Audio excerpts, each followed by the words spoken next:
Good morning. ये class 11th में lecture record कर रहे हैं।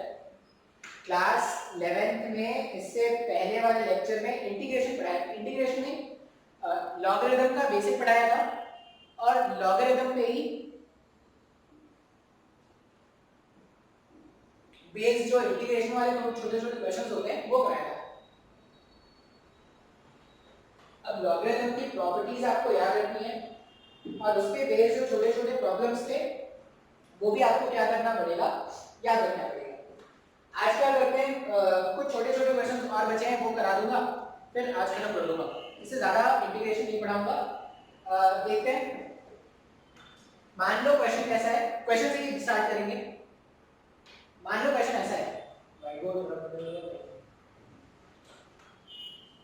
ये ट्रिग्नोमेट्री के जो फॉर्मूलाज है ना उनको मिला के कुछ क्वेश्चन होते हैं।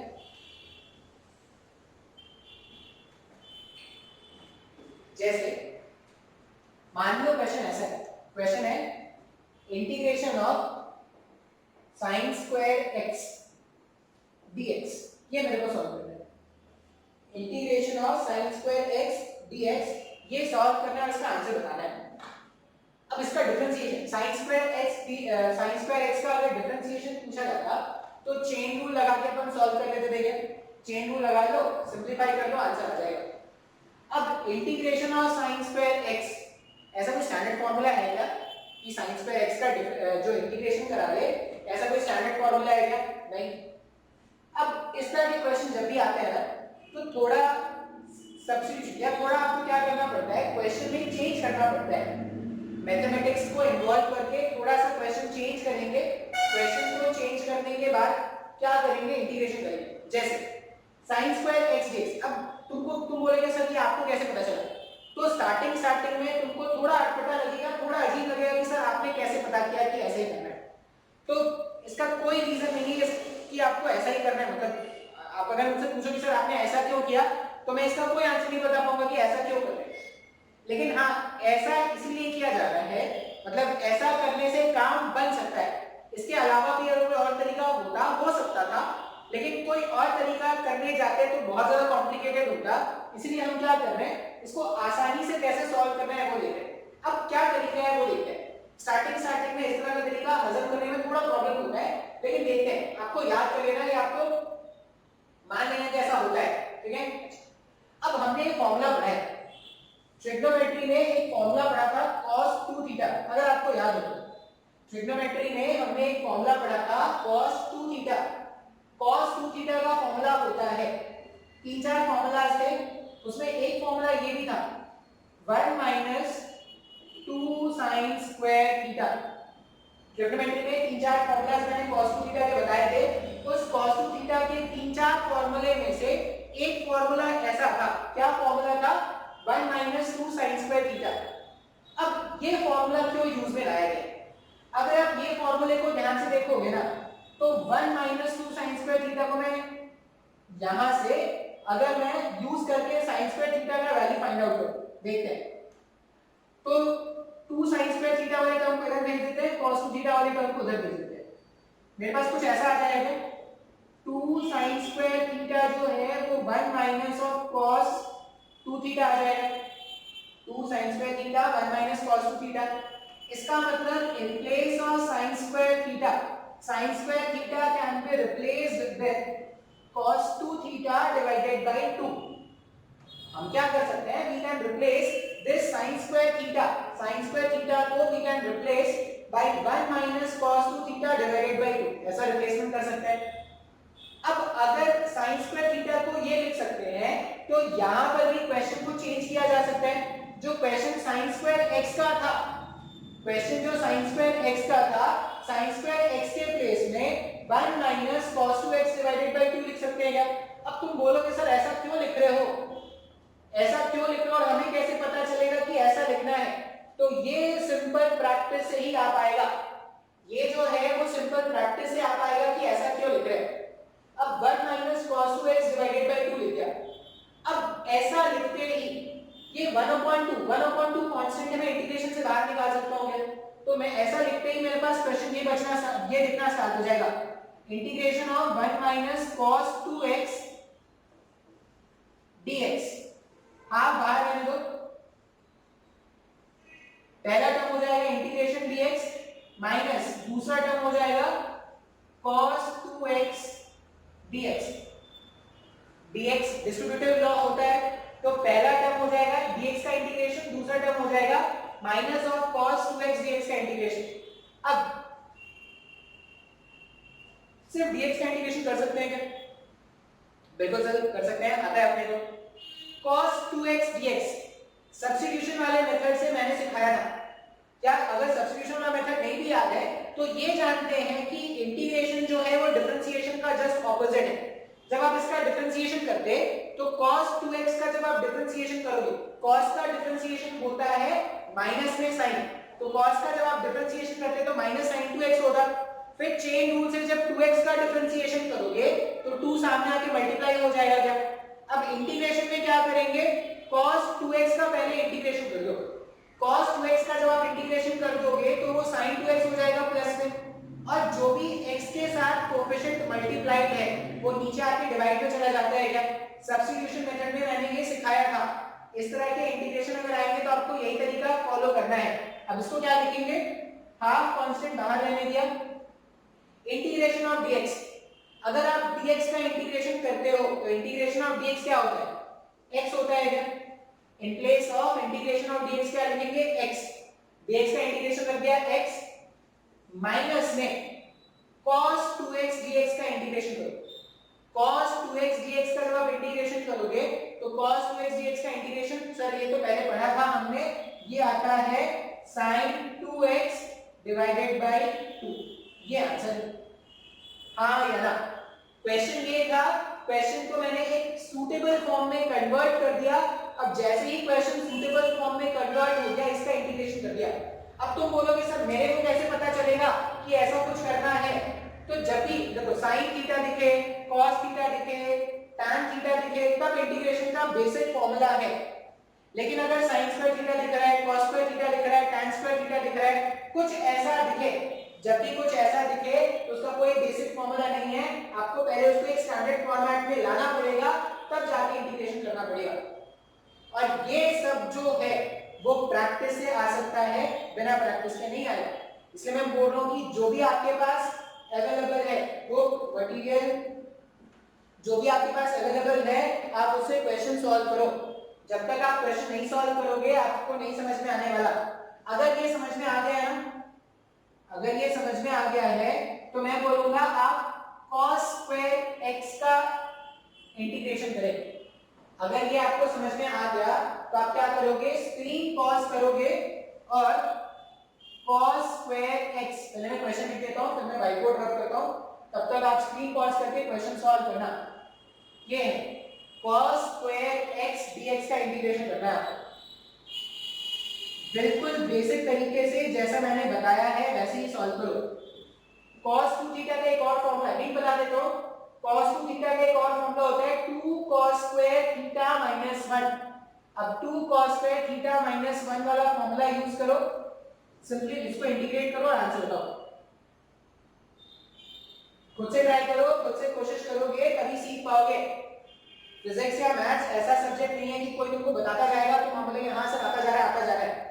जब तक आपकी प्रैक्टिस खुद से नहीं है, आपने खुद से क्वेश्चन सॉल्व करके नहीं देखा, कोई चांस नहीं कि आप सब्जेक्ट सीख पाओगे।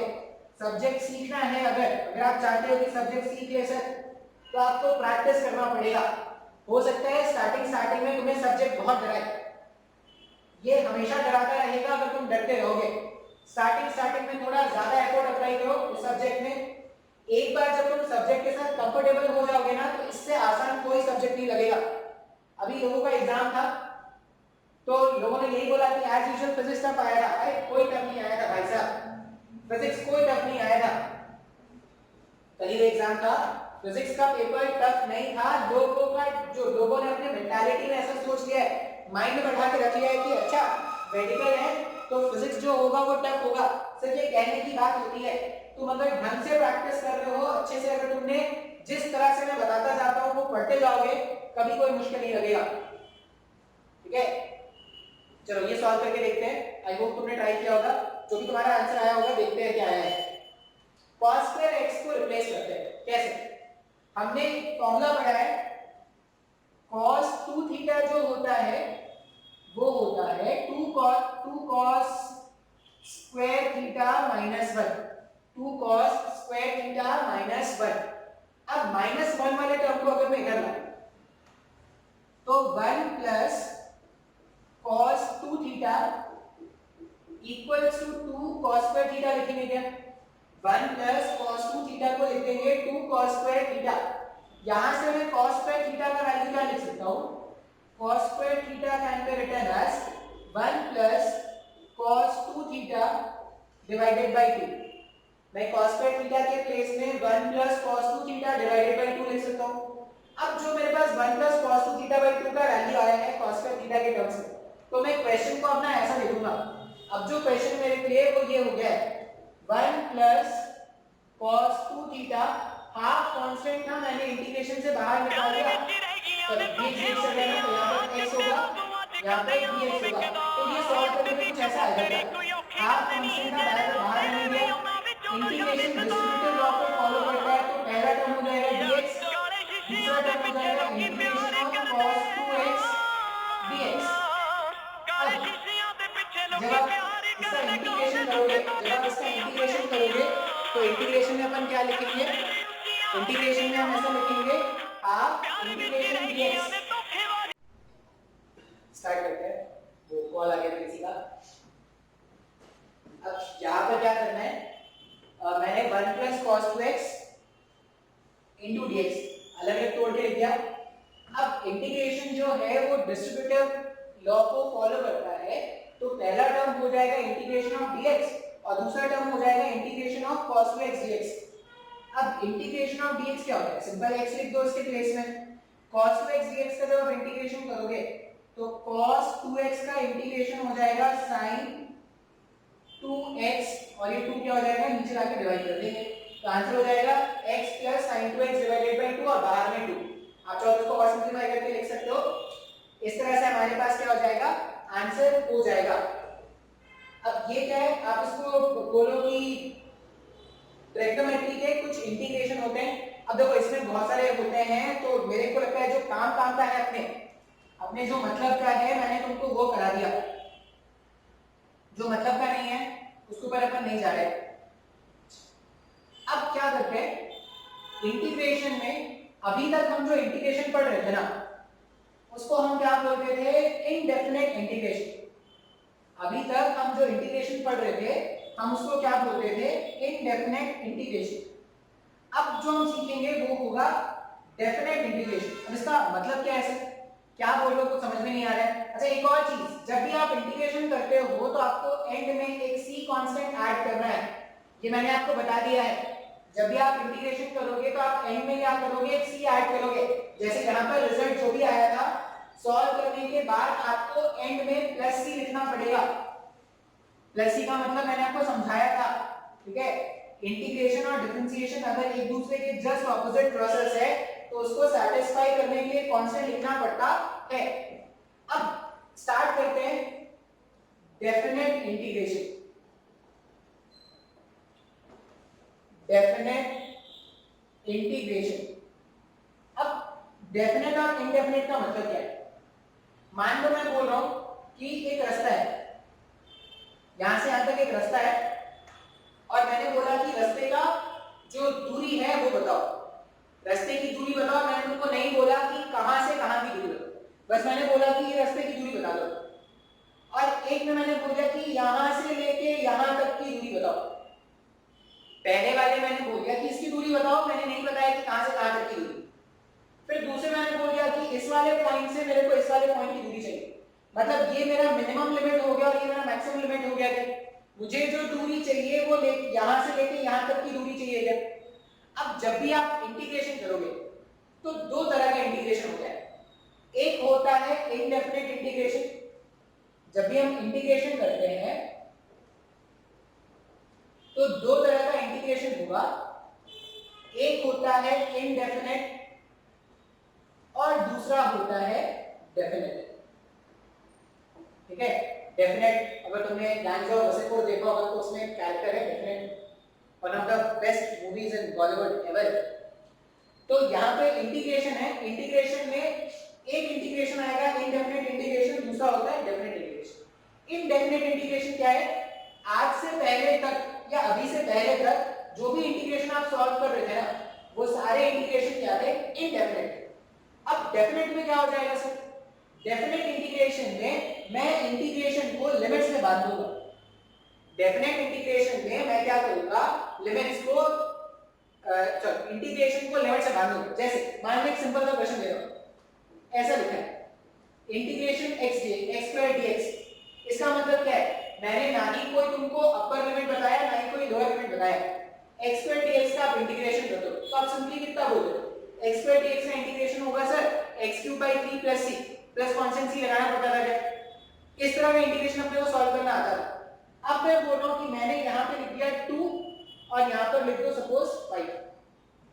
तुम जब देखोगे ना तो तुमको इस तरह के इंटीग्रेशन मिलेंगे, पूछ के नीचे लिखा है 2, पूछ के ऊपर लिखा है 5, अलग अलग वैल्यूज हो सकता है। मैंने बस एक एग्जांपल लिया है, मैंने बोला कि पूछ के नीचे लिखा है 2 और पूछ के ऊपर कितना लिखा है 5, और मैं बोल रहा हूं कि मुझे इसका वैल्यू जानना है, 2 से 5 तक x² dx का मुझे क्या करना है, वैल्यू जानना है। अब कोई नया तूफान नहीं आ गया, ऐसा नहीं सोचेंगे सर अब तो नया तूफान आ गया, ये पहले वाला समझ आ ही रहा था, दूसरा कहां से आ गया एक और, कुछ नया नहीं करना। पहले क्या करो, ऐसा समझो कि 2 और 5 तो है ही नहीं, आप ऐसा समझो कि 2 और 5 नहीं है। अगर 2 और 5 नहीं होता था तो इसका बेसिक इंटीग्रेशन क्या करते थे, x⁴n के इंटीग्रेशन के फॉर्मेट में है क्या, अगर x⁴n के फॉर्मेट के इंटीग्रेशन में है तो इसका इंटीग्रेशन क्या होता है, n+1 डिवाइडेड बाय n+1। तो यहां पर आप इसको जब इंटीग्रेट करोगे ना तो आप ये लिखोगे x³ 3 प्लस c, आप ये लिखोगे क्या, जब आप इंटीग्रेशन करोगे तो ये आ जाएगा x³ 3 प्लस c, ये लिखने की जरूरत नहीं है, ये इसका इंटीग्रेशन आ गया। अब इसके कारण क्या चेंज होगा सर, 2 और 5 के कारण, 2 और 5 के कारण क्या चेंज कर दोगे, ऐसे लिख देना, इंटीग्रेशन करने के बाद एक स्क्वायर ब्रैकेट लगा देना, इधर लिख देना लोअर लिमिट 2, इधर लिख देना अपर लिमिट 5। पहले तो तुम ऐसा मान लेना कि जो लिमिट्स है वो है ही नहीं, देखना ही मत उनकी तरफ, वो है ना अर्जुन जो है मछली की आंख, तो तुम्हें सिर्फ क्या करना है, ये देखना है तुम्हारे लिए मछली की आंख है, अब मछली की आंख को देख के इंटीग्रेशन कर लो। अब उसके बाद बाहर की दुनिया भी देख लेते हैं। अब जब मैंने मछली की आंख को खोल दिया है तो बाहर की दुनिया में देख लो ना, ऐसा तो नहीं कि पूरे हुए आंख को देखते रहेंगे, पूरे हुए आंख को देखने का कोई सेंस नहीं है।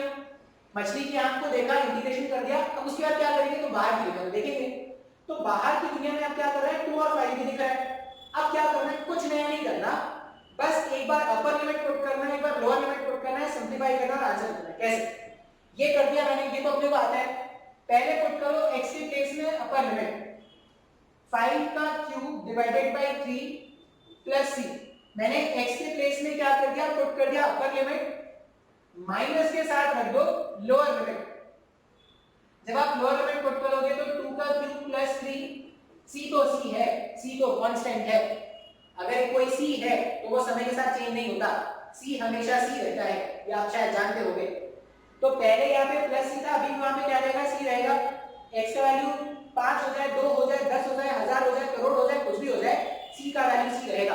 अब इसको सिंपलीफाई कर लो, आप जब इसको सिंपलीफाई करोगे तो 5³ plus c minus 2³ by 3 minus c, ऐसा लिखेंगे क्या, ये प्लस c से ये माइनस c गायब हो सकता है।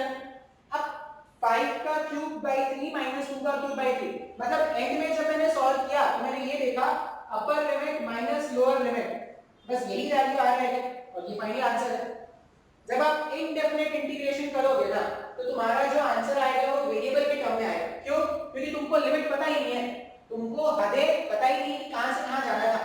लेकिन जब तुमने हद को डिसाइड कर दिया, जब तुमने लिमिट्स को डिसाइड कर दिया तो तुमको पता चल गया कि कहां से कहां का लेंथ फाइंड आउट कर रहे हैं। अब कहां से कहां का लेंथ फाइंड आउट करो, उसका एक वैल्यू मिलेगा क्या, तो इस तरह से तुमको क्या मिलेगा, एक वैल्यू मिलेगा। सर नहीं आया समझ में, देखते हैं एक और क्वेश्चन करके देखते हैं, फिर शायद समझ में आ जाए। इतना कोई मुश्किल नहीं है, क्या करना है, पहले ऐसा सोचना है कि कुछ भी है ही नहीं, ना पूछ के नीचे कुछ है ना पूछ के ऊपर कुछ है, पहले ऐसा सोचना है। फिर इंटीग्रेशन कर दो, इंटीग्रेशन करने के बाद क्या करो, एक बार पुट करो अपर लिमिट, फिर पुट करो लोअर लिमिट माइनस के साथ, सी अब जैसे पहले सी पुट करते ना, अब सी नहीं पुट करेंगे क्योंकि प्लस सी और माइनस सी तो गायब ही होना है। तो इस तरह से अपन क्या करते हैं, नेक्स्ट क्वेश्चन, अब जो भी क्वेश्चन आएगा इसी को बेसिक मान के, इसी को रेफरेंस मान के क्या कर देंगे, आगे सारे के सारे क्वेश्चंस के कैलकुलेशन कर लेंगे। तो मान लो क्वेश्चन ऐसा है, क्वेश्चन क्या है,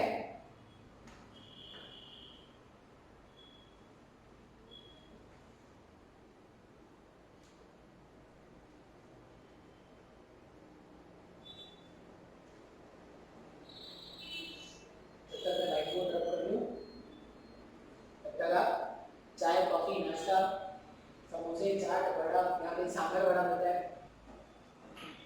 नेक्स्ट क्वेश्चन देखते हैं। मान लो क्वेश्चन ऐसा है, क्वेश्चन है integration of sine square x d x और लिमिट है 0 से पाई बाई 2। अभी ऐसा क्वेश्चन सॉल्व किया था ना, साइन स्क्वायर एक्स डीएक्स का इंटीग्रेशन सॉल्व किया था, क्या करना पड़ेगा, तो cos 2x को लिखेंगे 1 minus 2 sine square x, cos 2x को क्या लिखते हैं 1 माइनस 2 साइन स्क्वायर एक्स, इसको सिंप्लीफाई करके ये लिखा जा सकता है 2 sine square x 1 minus cos 2x। अभी बताया था ये सब, इसका मतलब sine square x can be written as 1 minus cos 2x divided by 2। ये साइन स्क्वायर x का आगे लिख सकते हैं 1 minus cos 2x divided by 2। अब साइन स्क्वायर x को वहां पे जब आप रिप्लेस करोगे तो क्वेश्चन ऐसा दिखना स्टार्ट हो जाएगा। क्वेश्चन क्या दिखना स्टार्ट हो जाएगा, हाफ कांस्टेंट था बाहर निकाल दिया, 1 minus cos 2x 1 minus cos 2x dx और लिमिट क्या है 0 से पाई बाय 2। अब क्या करना है, मछली की आंख, क्या करेंगे, मछली की आंख को देखेंगे, बाकी दुनिया को भूल जाएंगे। मतलब 1 माइनस cos 2x dx का इंटीग्रेशन कर दो, बाकी दुनिया को भूल जाओ।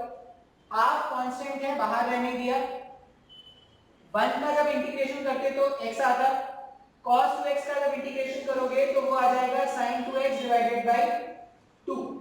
अब एक बार जब इंटीग्रेशन हो गया तो 0 से पाई बाय 2 का लिमिट पुट करना है। एक बार जब इंटीग्रेशन हो गया तो 0 से पाई बाय 2 का लिमिट पुट करना है। अब कैसे पुट करते हैं, upper limit minus lower limit, मतलब एक बार अपर लिमिट पुट कर दो, माइनस के साथ लोअर लिमिट लगा दो। देखो हाफ कांस्टेंट है बाहर रहने दिया, अपर लिमिट जब लगाएंगे x के प्लेस में pi by 2 minus of sine 2 into pi by 2 sin 2x divided by 2 का एंगल चेंज नहीं करना है, ध्यान रखना है। यहां पर 2x था, यहां पर इंटीग्रेशन में 2x ही आएगा, x के प्लेस में मैंने रख दिया, यहां पे जब रखा तो पाई बाय 2, यहां पे जब सब्स्टिट्यूट करेंगे तो sin 2 pi by 2 divided by 2। ये अपर लिमिट हो गया, माइनस में लोअर लिमिट, x के प्लेस में 0 रखो, कुछ आएगा क्या, नहीं 0 आ गया। फिर माइनस माइनस प्लस, यहां पर हो जाएगा sin 2 into 0, sin 2 into 0 को 0 लिखा जा सकता है क्या।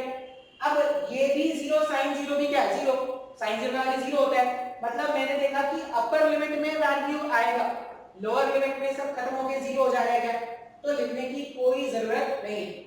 अब जब आप इसको सिंपलीफाई करोगे ना तो देखो ये ऐसा आ जाएगा, पाई बाय 2 माइनस, अच्छा ये 2 से ये 2 गायब कर सकते हैं, sin पाई मतलब sin 180, sin 180 का वैल्यू 0 है, sin 180 का वैल्यू 0 है, sin 180 का वैल्यू अगर 0 है तो ये पूरा टर्म 0 हो गया।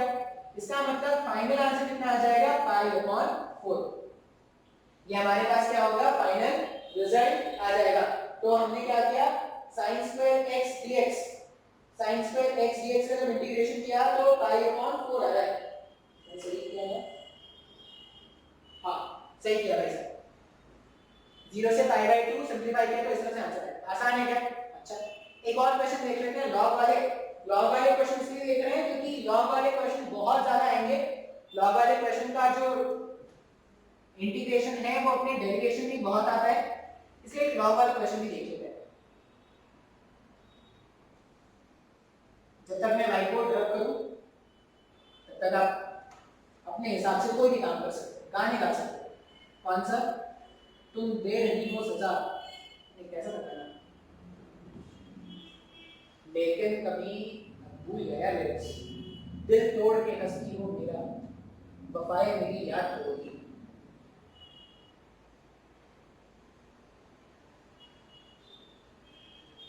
वो एक सिंगर है, क्या नाम है, बी प्राक। बी प्राक जो है, पता नहीं उसकी जिंदगी में कितना दर्द है, एक से एक गमगीन गाने उसके हैं ऐसा। कभी बंदा खुशी नहीं रहा है, सिर्फ गम वाले गाने, सिर्फ गम वाले गाने। तुम दे रही हो सजा, और क्या था, किसी और का हूं फिलहाल, और क्या था, क्यों। सबसे अच्छा सॉन्ग था उसका देश की मिट्टी। अच्छा क्वेश्चन देखते हैं क्या है। मान लो इंटीग्रेशन है dx dx dx 4x plus 5, ठीक है, और लिमिट्स गिवन है, लिमिट्स 2 से 3 तक। कोई भी एक वैल्यू ले लिया मैंने, ऐसा ही क्वेश्चन है इंटीग्रेशन dx 4x plus 5 और लिमिट जो है, लिमिट क्या रखना है अपने को, लिमिट पुट करना है 2 से 3 तक। देखते हैं, सब्स्टिट्यूशन मेथड से करेंगे। 4x plus 5 को मान लिया जाए t, 4x plus 5 को मान लिया जाए t। अगर 4x plus 5 का वैल्यू t, 4x plus 5 का वैल्यू t है, इसका मतलब इसको ऐसा लिख सकते हैं क्या, 4 टाइम्स ऑफ dx जो है वो dt है। इसका मतलब in place of dx it can be written as dt divided by 4, लिख सकते हैं ऐसा। अच्छा अब क्वेश्चन क्या बच जाएगा, क्वेश्चन ये हो जाएगा, यहां पे लिख देते हैं, यहां पे जगह है, इंटीग्रेशन dx के प्लेस में आया dt डिवाइडेड बाय 4, dx के प्लेस में आ गया dt डिवाइडेड बाय 4 और 4x plus 5, 4x plus 5 के प्लेस में रख सकते हैं t, dx के प्लेस में dt by 4 और 4x plus 5 के प्लेस में t, लिमिट्स 2 से 3 तक, लिमिट्स क्या पुट करना है। अच्छा अब यहां पर थोड़ा मजेदार है, देखो यहां पर जब मैं x का इंटीग्रेशन कर रहा था, पहले ये क्वेश्चन क्या था, x का इंटीग्रेशन था ना, x का इंटीग्रेशन था तो x के लिमिट थे 2 से 3 तक। अब जो इंटीग्रेशन वो t का बन गया है, यहां पर इंटीग्रेशन x का था तो लिमिट x का 2 से 3, अब इंटीग्रेशन t का बन गया क्या, अगर इंटीग्रेशन t का बन गया है इसका मतलब जो लिमिट्स है वो भी t का प्लेस करेंगे ना, तो t का लिमिट्स वो कैसे पुट करेंगे, जब x, मेरे पास ये इक्वेशन है ना, मेरे पास इक्वेशन है 4x plus 5 ये t के बराबर है। जब x का वैल्यू 2 होता, जब x का वैल्यू 2 होता तो 4 into 2 8, 8 plus 5 ये क्या हो जाएगा 13 हो जाएगा क्या, तो t का मिनिमम लिमिट होगा 13, t का मिनिमम लिमिट होगा 13 और t का मैक्सिमम लिमिट अगर देखोगे तो 4 into 3 is 12, 12 plus 5 17, तो 13 से 17, 13 से 17 तक dt upon t का इंटीग्रेशन कर देंगे। अब ये 1/4 जो है कांस्टेंट है, बाहर निकाल दो, 1/4 कांस्टेंट था हमने बाहर निकाल दिया, dt upon t का इंटीग्रेशन कर दो ln t। अगर आपने dt upon t का इंटीग्रेशन किया तो वो क्या आ जाएगा ln t, और इसके लिमिट्स क्या है, इसके लिमिट्स है 13 से 17। जब आप सिंपलीफाई करोगे ना तो ऐसा आ जाएगा 1/4 अपर लिमिट में 17 माइनस लोअर लिमिट में 13, अपर लिमिट में 17 और लोअर लिमिट में 13। अब log m minus log n, ये log m upon n होगा क्या, ये मैंने जब log की प्रॉपर्टी सिखाई थी तब मैंने बताया था कि log m upon n, log m upon n का वैल्यू होगा log m minus log n।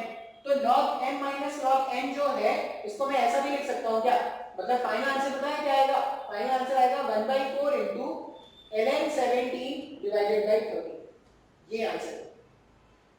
Sir नहीं आया समझ में, ये ध्यान से नोट करो, एक और क्वेश्चन बताऊंगा समझ में आ जाएगा। कुछ नहीं करना है, बस इंटीग्रेशन कर देना है, इंटीग्रेशन कर दिया, सब्स्टिट्यूशन मेथड लगाया, लिमिट्स पुट किया, सिंपलीफाई किया, आंसर आ गया। अब ऐसे क्वेश्चन बहुत आते हैं एग्जाम में, ऐसे क्वेश्चन बहुत आते हैं, इसलिए हमने क्या किया, अब देखना फिजिक्स में जब हम डेरिवेशन भी करेंगे ना तब भी इस तरह के क्वेश्चन बहुत आएंगे।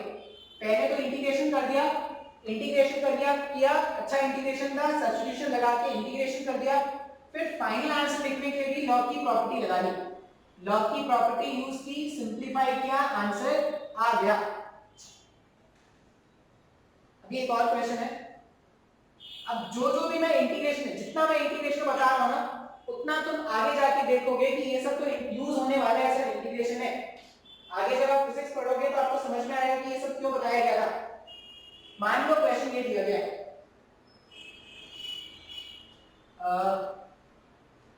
x dx x square plus 4 root over, ये क्वेश्चन इंटीग्रेशन है x dx x square plus 4 x square plus 4 और x के लिमिट दिया गया है, लिमिट्स के पास कहां तक है,